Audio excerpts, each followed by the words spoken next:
Signing Brazilian players on Football Manager is a tale as old as time. But would a save work where you only sign Brazilian players and you're not playing in Brazil? Well, that's exactly what I've been doing. And today I'm going to share with you the journey that I've been on whilst taking over at Hertha Brasil. I'll explain what that is in a second. Let's get into it. Hello and welcome back to the channel. My name is Clayts and today, welcome to Hertha Brasil, the save that I'm currently doing over on Twitch, but a video today that I wanted to make to kind of introduce a save idea to you and show you what is possible in Football Manager 2022 that maybe you didn't know was possible. And that is that I am only signing Brazilian players for this club. You can see I've edited Hertha Berlin here. There are some custom kits in there, a custom badge and everything. Even the name change from Hertha Berlin to Hertha Brasil. But I'm only signing Brazilians. If I show you the first team squad, you can see that there are Brazilians all the way through here. And I'm still able to go and play games in the Bundesliga. How is this possible, you may want to ask? That's because the registration rules are pretty open and pretty lax in Germany. I'm going to show you exactly what they are and how you can get away with doing this in your own saves if you wanted to. Before we do get into exactly how this is all set up and all the things that I've done, as well as turning into a little bit of a rebuild video where I show you how the first 4 seasons of the save have gone, a quick reminder to subscribe to the channel. If you do enjoy the content here, thank you so much for everyone who has subscribed recently. If you're not already subscribed, please make sure you do so. It's free to do so and it does really help me out. So thank you so much for that. And also a quick thank you to my patrons over on the Claytreon. Your support is massively appreciated as well. And you can see the names down below as we continue here. Okay, to start things off then, I will show you the club vision because this is something that I've edited in the editor as well. And you can see that the first objective on our club culture, club vision, is that we need to sign Brazilian players. It is coded into the game now that I have to actually go and sign Brazilian players every year. So much though, for the past couple of seasons, I've only signed Brazilian players. It's not actually in my rules here that we can only sign Brazilians, but I've taken it upon myself to make the squad and the club fully Brazilian from this point, including from this point only signing Brazilian staff as well. It's proven to be a super fun save, but it's also proving to be a bit of a challenge, which is why I wanted to share it with you to see if you guys wanted to have a go at doing this yourself.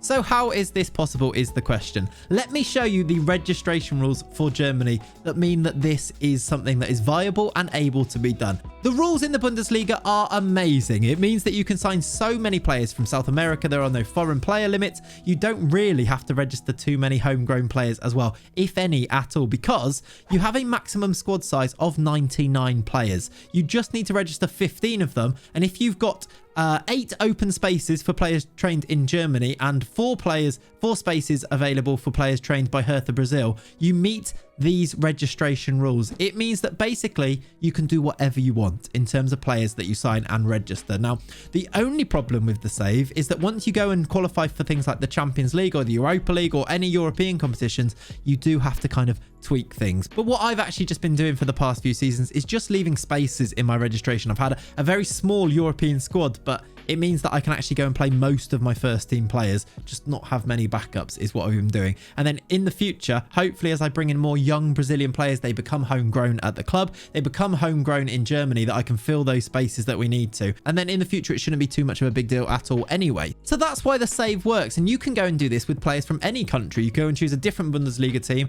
and sign players from Romania if you wanted to, or the Netherlands, whatever it might be. I will tell you though, even though I'm using Brazilians and they've got some good players, Brazil, haven't they? It has been a challenge. We've not yet won the league. What I'm going to do now is show you how the save has gone for me, who I've signed, and the team that we've built. And then if you enjoy it, you can come and join us live on Twitch every time we stream and join the journey from now, because we've just finished season number 4. Okay, so this is where the video becomes a little bit like a rebuild in that I'm going to show you how the save has gone so far. I've gone back to season number 1, and on the screen you can see the signings that we made for this season. A big part of season number 1 was trying to move out anybody that I possibly could, and not for very much money, to free up some spaces in the club to bring in some Brazilians. As you can see, plenty of Brazilians were signed, with a few players that weren't Brazilian. At the start of the save, I did sign a few that were non-Brazilians because we didn't quite know how we were going to do it. From about season 2 onwards, we've signed only Brazilians. So just kind of bear that in mind. What we were doing at the start was signing players like Dan Axel Zagadou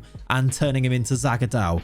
and his Brazilian name there. He was actually fundamentally important. So it was a good job we did sign him. He was a great signing for us in this first season. I think we signed him in January, and he did mean that we turned around our form significantly in this first season. I'll just show you some of the names that you can go through and see who we did sell or who we loaned out in this first season. It's kind of a lot of players, as you can see, so I won't go through everyone. I'll maybe now just point out some of the important signings. For example, Evan Nilsson was really good. Cabral scored lots of goals. Bremer, brilliant player for us. Recently sold him, actually. We'll come to that. Everton was a mistake. Shouldn't have signed him. Zagadou we just talked about. Other ones down here, there were some good ones too, like Caligari loaned him and then signed him. Danny Alves coming in. This signing was a shocker. I brought him in to be a team leader, but he despised me and was a disaster really of a signing. So I don't recommend you sign Danny Alves. There's another big one though. Gabriel Martinelli was brought in on a loan and then he actually signed permanently afterwards, as we will see. He was really, really good in these early seasons.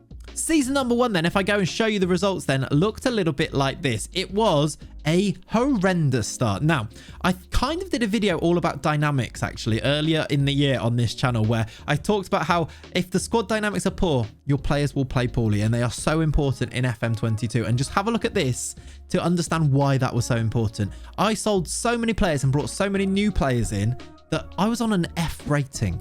We almost got sacked in the first season. I think we were 9th in the league or 10th in the league, and that was not good enough for the board, and we were so nearly sacked. But luckily, we turned it around, and it was lucky that we turned it around. The second half of the season, look, was really, really good, and we ended up finishing 3rd in the league, which was a real turnaround. 65 points, Dortmund and Bayern above us, but at one point it looked like we weren't going to have a job anymore. That took us then into the Champions League for the second season. It meant that we had to contend with those registration rules. It meant that we had a little bit more money though to go and spend in the window, and that's what we did. Let's move through to season number 2 signing. Here they are then. The signings for season number 2 were as follows: £213 million spent, £65 million in player sales. Salcao, by the way, who was Davy Salcao, who again, we gave him a Brazilian name. Of course we did. He was actually brilliant in season number 1. Scored 22 goals, look, in the league, 24 in all competitions. We managed to sell him to Arsenal for £20 million, which he definitely did not live up to that price tag. He's now moved on to, he went to Roma, and then he's gone on loan to Bologna now. Not quite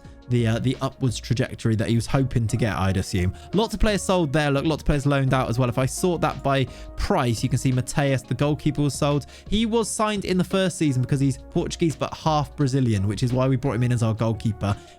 He wasn't very good, so we sold him on and moved on from him. But look at some of these signings then in season number 2. Martinelli brought in, Caligari, both of those were on loan, then brought in permanently. We also brought through Savio, some youngsters, Renan, Marcos Antonio, lots of money spent on him. But again, a midfielder that is going to go on to be so important for us and is actually only getting better as we go through to season number 5 shortly.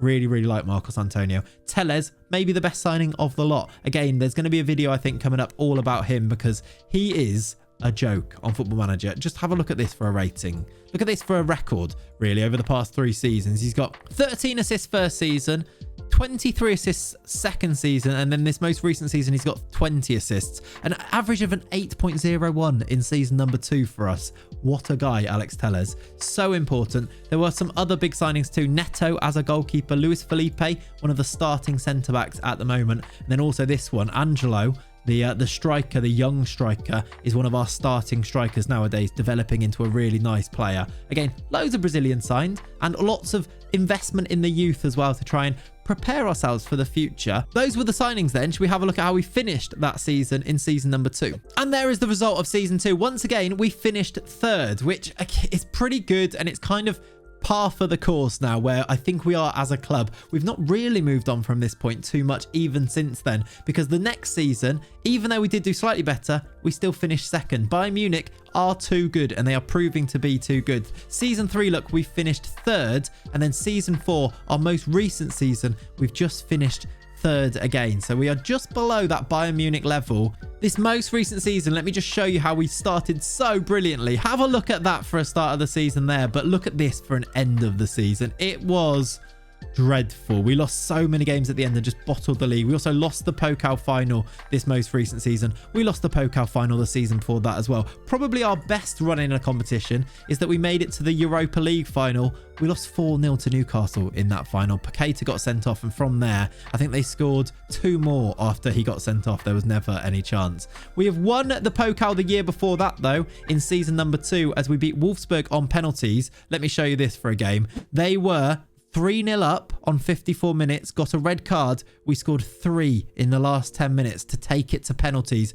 and we won it on the shootout there. So we've done okay. Let me just finish off showing you the transfers that we've made so far as well. And then finally, I'll show you the tactic and who's playing in the squad at the moment. Season 3, then, after spending all that money, we signed these players here. The biggest of those signings, Paqueta. Gabriel from Arsenal came in. Grimares, the Newcastle midfielder now. Leonardo, as well as some other ones there. Some youngsters coming through. We also sold players for 77 million. Zefweek, the right back, was sold. Cabral left the club for 15. You can see the sales on there. And then most recently, this past season, 171 million spent, but 124 million pounds raised. We signed Anthony, Rodrigo, Lincoln, loads of youngsters. Probably our best youngsters coming through. I'll show you. We've got Paulo Cesar, a 19-year-old wonder kid that we've managed to sign. High hopes for him in the future. We've also got Bocau, is a striking option who looks like he could be pretty good. We've got Jolson, another centre-back, looking pretty good, another wonder kid. What I'm trying to do is sign pretty much any young Brazilian player that looks like they're going to be good. I've tried to sign up for the future so that hopefully that's where we can take that next jump to hopefully challenge Bayern and hopefully maybe overtake Bayern eventually. There were some sales as well, as you can see there. Some of the Brazilians we brought in have now moved on, like Bremer gone to Dortmund, Evan Nilsson's moved on, Zagadou eventually was sold to Lyon as well. But that's kind of where we are in the save. I'll show you who was in the team most recently. It's probably this as our starting lineup. As you can see, it's a strong team, but they bottled it at the end of this most recent season. But some good performance. Angelo is scoring goals for us as our striker. Martinelli in there, Rodrigo, Anthony. I hope you can just look at this and be like, this is such a fun save. I wanted to just share it with you, really. If you want to come and watch it live, then please feel free to do so. And if not, I guess if you want me to do more updates on it and maybe do some season updates here on YouTube, let me know in the comments down below, because I kind of don't mind sharing it, but if people don't want to see it, then I don't want to make the video, if you see what I mean. So please do let me know in the comments down below. And yeah, this is the Hertha Brasil save, and I hope you enjoyed the little storytelling of it. This is what FM's all about for me. I love just telling the stories. I like hearing about other people's saves. So yeah, a little bit of a different video, but I just wanted to ramble on about a save that I'm really enjoying at the moment, even if I'm finding it quite difficult at the moment, mainly because we can't sign a better goalkeeper than Neto. Alisson and Ederson, they're not interested. But yeah, that's it for today's video. Thank you so much for watching. Leave me those comments down below. Leave me a like on the video if you enjoyed it too. And of course, subscribe to the channel. Thank you for watching. Have a lovely rest of your day. I'll catch you next time. Bye-bye.